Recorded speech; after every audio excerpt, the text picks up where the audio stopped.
Olá pessoal, tudo bem? Eu sou o professor Marcel Santiago e hoje eu vou falar com vocês sobre Immanuel Kant e a sua filosofia, o seu pensamento sobre a área da epistemologia.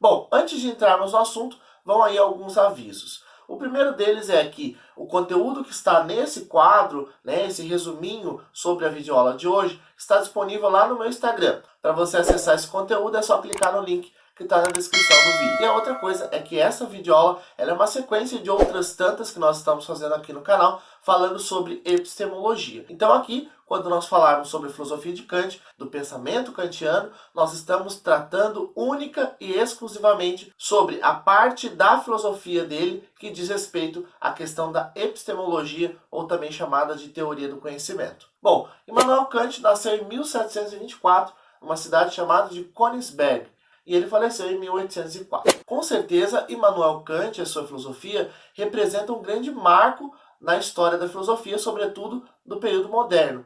Porque Immanuel Kant ele faz uma grande revolução aqui no pensamento filosófico, e no grande debate que existia aí com relação à questão do conhecimento. Bom, eu busquei sintetizar a filosofia de Immanuel Kant no que diz respeito à epistemologia em 5 pontos principais que eu coloquei aqui no quadro e queria tratar um pouco com vocês a partir de agora. Bom, o primeiro ponto que eu gostaria de tratar com vocês é relativo aí ao engano dos empiristas e dos inatistas. Bem, aqui nós temos aí a discussão dos empiristas e dos racionalistas ou dos inatistas, que estavam aí debatendo sobre a origem do conhecimento.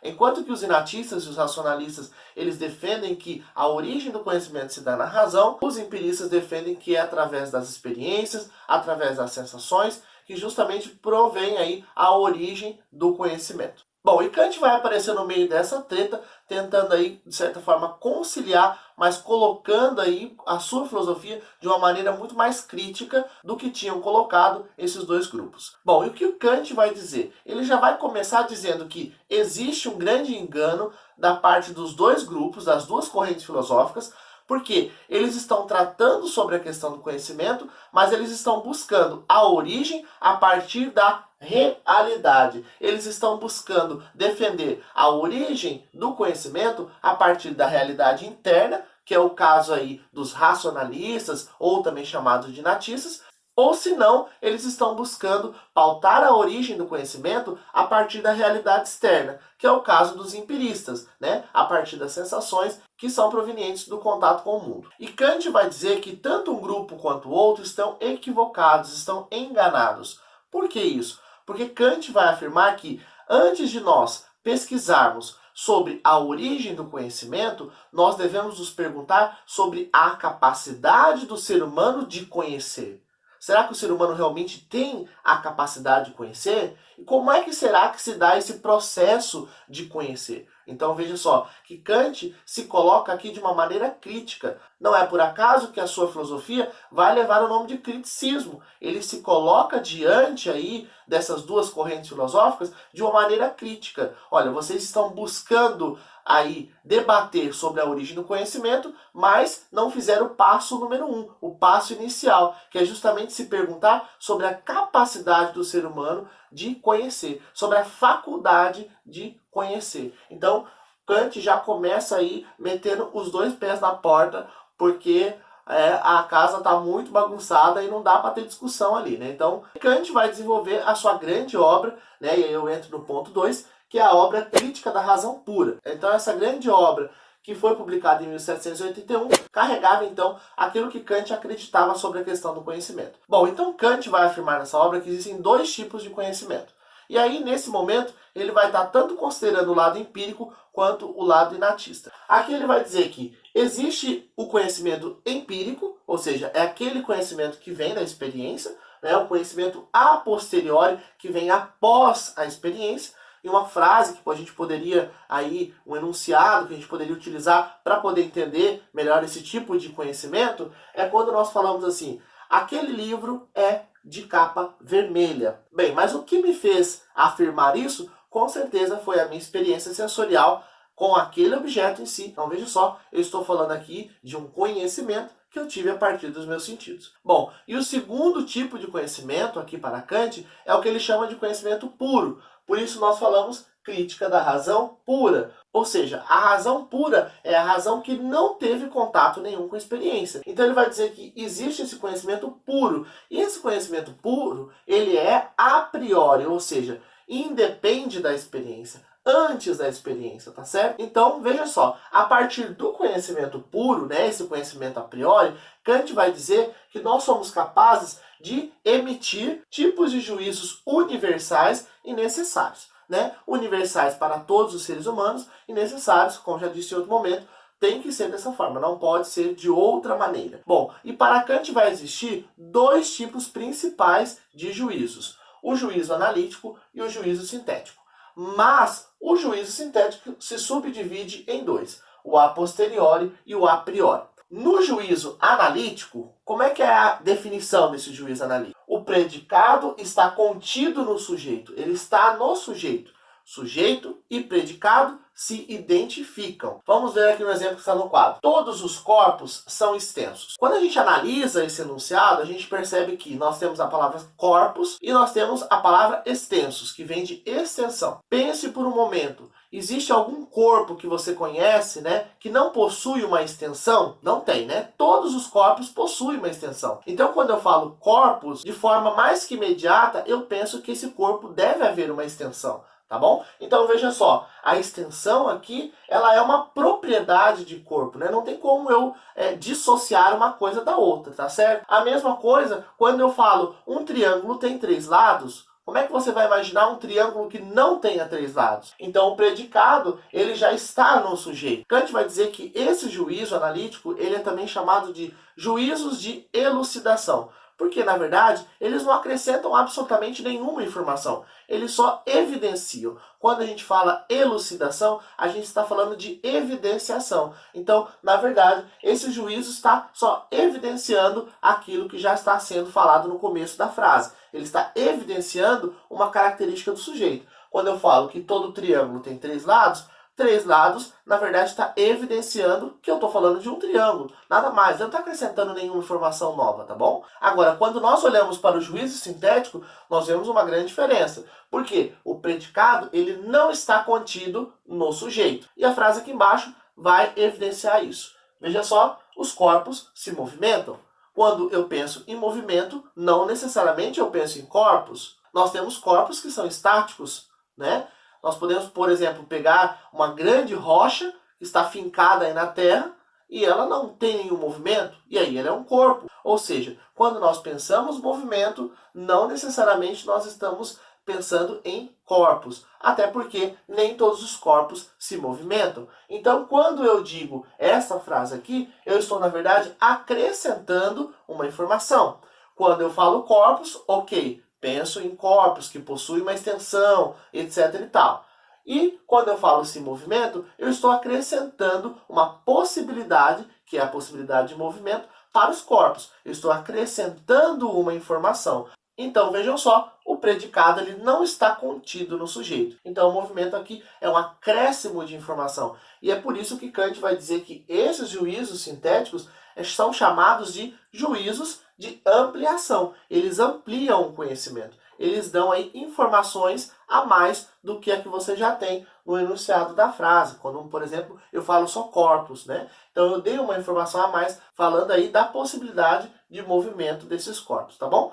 Um outro exemplo é eu dizer, este triângulo é preto. Veja só, a cor preta não está presente em todos os triângulos. Então, significa que a palavra triângulo, eu acrescentei uma informação, eu ampliei o conhecimento. Agora, qual é a diferença entre juízo sintético a posteriori e juízo sintético a priori? No a posteriori, o predicado não está contido no sujeito, ok, nós já sabemos isso, e a novidade é que ele necessita da experiência. Por exemplo, o livro é de capa vermelha. Se eu falo o livro, eu estou falando de um livro especificamente, é de capa vermelha, significa que, para comprovar isso, os meus sentidos têm que recorrer à experiência. Por isso, a posteriori. A confirmação disso só virá após a minha experiência. ou seja, eu acrescentei uma informação ao livro, porque nem todos os livros têm capa vermelha, né? E para confirmar isso, né, para validar essa informação, eu então recorro aos meus sentidos, à experiência. Agora, existe também o juízo sintético a priori, aonde o predicado não está contido no sujeito, ok? E não necessita da experiência. Vou dar aqui alguns exemplos para ficar mais fácil. Veja só, quando eu falo duas linhas paralelas jamais se encontram no espaço, por que que ele é a priori? Veja só, duas linhas paralelas se cruzarem, elas não vão ser mais paralelas. Eu preciso fazer uma experiência para comprovar isso? Claro que não. A minha mente sabe. Então, veja só, aqui nós temos um exemplo de juízo sintético a priori. Um outro exemplo para ficar ainda mais fácil de se entender. Quando eu digo 7 mais 5 é igual a 12. Veja só, nós sabemos que no juízo sintético, o predicado ele não está contido aqui no sujeito. Quando eu penso em 12, eu não penso necessariamente, imediatamente, no 7 mais 5. Por quê? Pode ser 8 mais 4, pode ser 9 mais 3, tá? Então, eu tenho diferentes formas de chegar ao resultado 12. Eu não preciso fazer nenhuma experiência para constatar que o 12 ele não é resultado somente de 7 mais 5, mas de outras tantas possibilidades de soma, tá bom? Então, veja só, eu estou fazendo aqui um juízo sintético a priori. Bom, uma outra coisa que também Kant vai dizer é sobre o valor desses juízos. O que é o valor? A importância. Então, aqui no juízo analítico, Kant vai dizer que o valor deles, eu coloquei um cifrão aqui dos juízos, né, para dizer do valor do juízo, ele vai dizer que o juízo analítico, na verdade, ele serve mais para nos dar uma clareza do conceito, né? Então ele serve para esse sentido, né? Ele não está preocupado justamente em ampliar o conhecimento. Somente eles estão preocupados em elucidar, evidenciar, né, o conhecimento e nos dar clareza do conceito, tá bom? Em contrapartida, quando nós falamos do valor dos juízos, do juízo sintético a posteriori, ele vai dizer assim, ó, ele amplia o conhecimento, né, porque eles são juízos de ampliação, mas a validade desse juízo aqui, ele está condicionada ao tempo e ao espaço. Então veja só, ele vai dizer que esse juízo sintético a posteriori, como ele está ligado à experiência, a experiência é feita num tempo e espaço. Então a validade disso aqui, desse juízo, está ligada, consequentemente, à questão do tempo e espaço em que aquela experiência ocorreu. Agora, se nós pegamos o juízo sintético a priori, ele vai dizer que o valor desses juízos são ampliar o conhecimento, que é algo que o juízo sintético já faz, nós já vimos, mas ele vai dizer que ele não está limitado à experiência, né? Porque a experiência está relacionada ao tempo e espaço. Ele, então, é considerado um juízo universal e necessário. Ou seja, qualquer ser humano possui as ferramentas necessárias para dizer e chegar à mesma conclusão. Bom, então é isso que ele vai falar sobre os tipos de conhecimentos e também sobre os tipos de juízos. Bem, a razão para Kant, ela é uma estrutura vazia. Ela é uma forma a priori inata, né? A priori porque ela vem antes da experiência, né? Ela não existe por causa da experiência. Então ela é a priori, ela é uma forma pura e sem conteúdos. Então ela é uma forma aí que já vem conosco, ela é universal, está com todos os seres humanos, ela é inata, nós já trazemos ela quando nós nascemos, né? E ela está vazia, ela está sem conteúdos. Agora, os conteúdos que vão para dentro dela, aí sim Kant vai atribuir à experiência. Então, os conteúdos que a razão conhece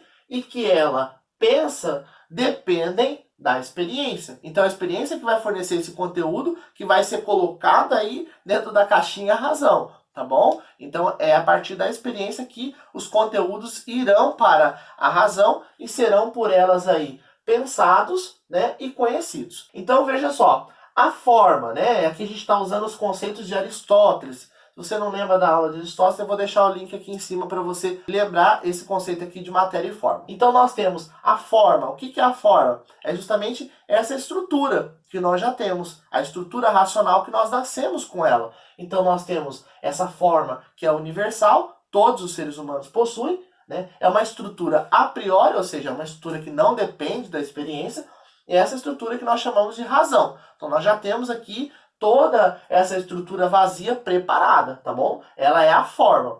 E nós temos aí a matéria, ou seja, aquilo que vai se unir aí à forma, o conteúdo particular que vão ser oferecidos à minha razão a partir das experiências. Então eu tenho um conteúdo particular que vem dessas sensações, que vem dessas experiências. E o que vai ser o conhecimento? O conhecimento é a síntese, olha lá, o conhecimento racional é a síntese dessa união entre o conteúdo que é me oferecido pelas experiências e a junção com a minha estrutura que já está aqui pronta, programada, já preparada para receber esses conteúdos. Tá? A partir do momento que eu recebo esses conteúdos, eu vou estar pensando e conhecendo as coisas, tá certo?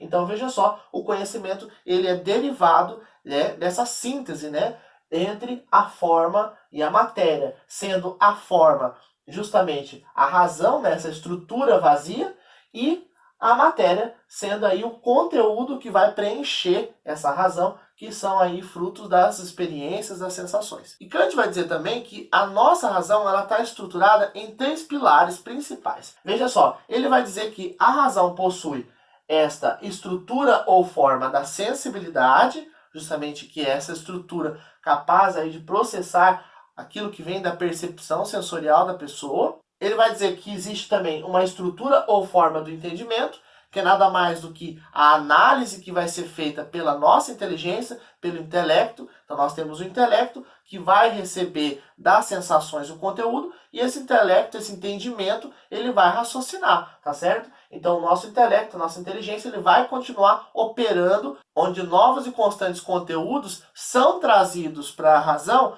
né, para ela poder processar, conhecer, pensar, refletir. Então veja só, o nosso entendimento, essa estrutura do nosso entendimento também já tem aqui conosco, tá bom? E ele vai dizer que existe a chamada estrutura ou forma da razão, que é a razão propriamente dita, tá? É o pilar que, de fato, faz aí a regulação e o controle tanto da sensibilidade quanto do entendimento. É como se a estrutura ou forma da razão, que é a principal, né, a razão em si, é como se ela regulasse aí aqueles que vão trabalhar para ela, que são a sensibilidade e o entendimento. A gente quer colocar de uma maneira mais lúdica aí e mais fácil de se entender, tá bom? Então ela regula e controla essas duas estruturas aqui, a estrutura da sensibilidade e a estrutura do entendimento. Tem outra coisa aí que é muito importante dizer, é que Kant vai dizer que a estrutura da sensibilidade e a estrutura do entendimento funcionarem bem, corretamente, elas precisam de algumas engrenagens que já vieram também de forma inata, tá bom? Ela é a priori, são estruturas a priori. Aqui nós estamos falando tudo de a priori. Nós não estamos falando nada aqui pautado aí no a posteriori, pautado na experiência. Então vamos lá. Então ele vai dizer que para a estrutura da sensibilidade funcionar, ela precisa de 2 engrenagens principais. E quais são essas engrenagens? São aquilo que ele chama de formas a priori, tempo, espaço. Como assim formas a priori, tempo e espaço, professor? Kant está dizendo que toda percepção e toda representação, tudo que a gente quer representar e tudo que a gente percebe, elas estão situadas no tempo e espaço. Tudo que você percebe na dimensão tempo e espaço.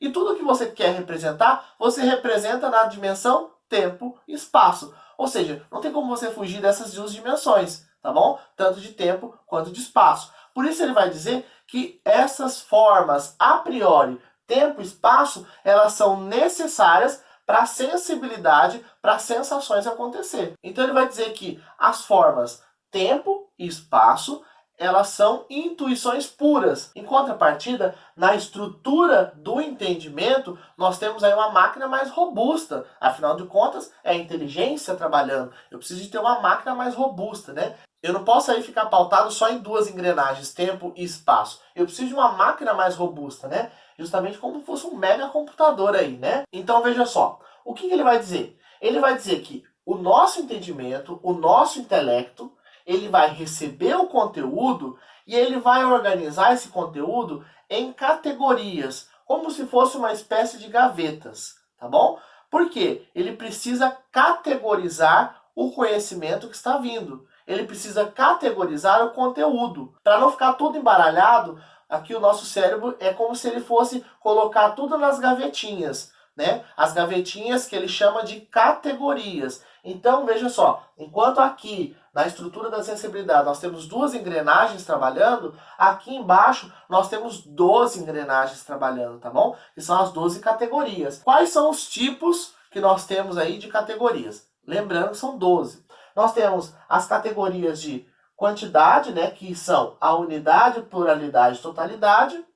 Nós temos as categorias da área da qualidade, que são a realidade, a negação e a limitação. Nós temos as categorias da área de relação, que são substância, causalidade e comunidade.